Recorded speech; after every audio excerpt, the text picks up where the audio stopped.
Hello, my name's Blair and I'm going to be reading one of the Bushside Letters by the Old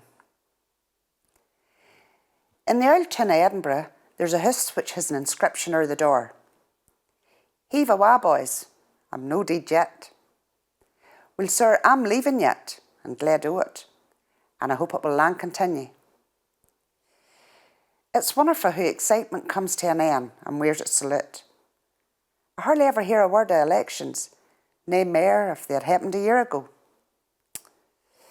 Did you ever, sir, notice a pot of brochan boiling? After a while, you'll find that it quits what's in accord, and just gives the odd plout now and again.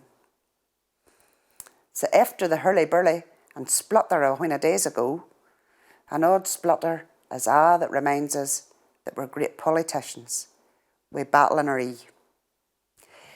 There's an oddgen here, his Luster Isact, and he likewise gin deaf and dumb, the head of ocht. They never speak as they pass by, as the song says. It's a curious disease, but no incurable.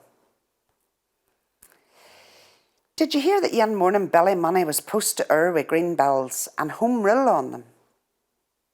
I hae heard mony's a time o' a tune being pinted red, but bedad it's the first time I ever heard of yon pinted green.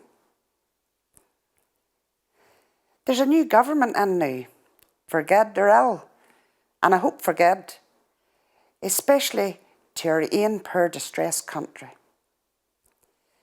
It's no the hen that cackles the maist that lays the biggest egg, but let us hope them in power will lay eggs of prosperity, and plenty o' them, such as compulsory purchase for the farmers, a good bill for the town tenants, do something for education, ban drainage, and double everybody else's salary.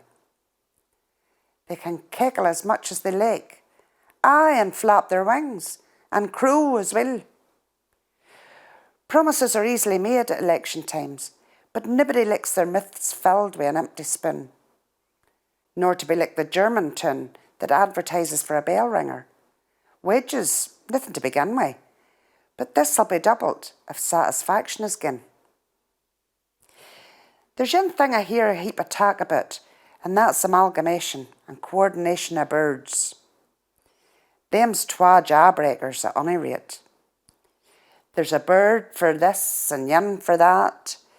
I believe about 46 altogether.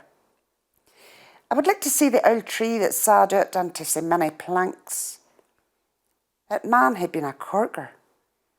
The Liberal Party aye talk o' economy, and now there's chance. If I had the day in it, I would slap them a' and yon. Just imagine the intermediate bird, for instance. I'm told they spend £8,000 odd in prizes for weans, and 1,600 in working expenses and so on.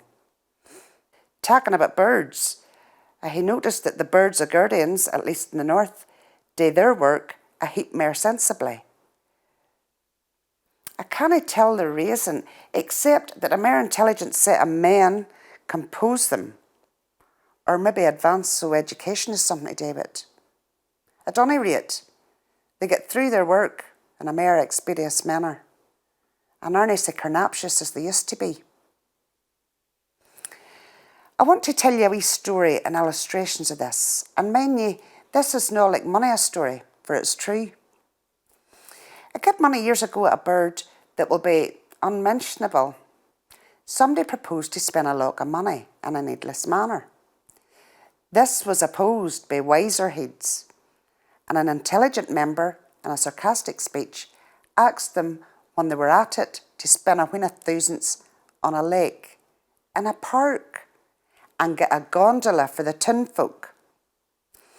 Up jumps an old member that could never see a joke and cried, "Be Jiminy, I second that motion, but instead of yon gondola, I propose we get twa and let them breed." The poor body, I supposed he thought they were swans. You get nae laughs of that sort nowadays. There's whiles of laugh in the papers yet, though. I'm just thinking, mister, Oh, some of your election pottery. Pottery comes as natural to some folk as chewing hedges does to a goat. But they are few and far between, and I didn't discover any great geniuses among their budders, though some of it was mair than ordinary, and plenty of it was balderdash. If you get a watch for a prize for the worst pottery instead of for guessing, you would hae a michty lot of trouble in finding out who the winner was. I'm terribly sorry now to hate to record the death of Jamie Bryn, our ain station master. The circumstances will likely appear in other columns. A quarter and mair obliging man couldn't be got anywhere, and the sympathy of the whole countryside is with his poor wife and wee weans. Poor Jamie. We'll no see his lake for a while again. I'm feared you'll no have space for all my blethers, so we'll stop in time. Until next week, you can tak my kind regards. The Owl Ham.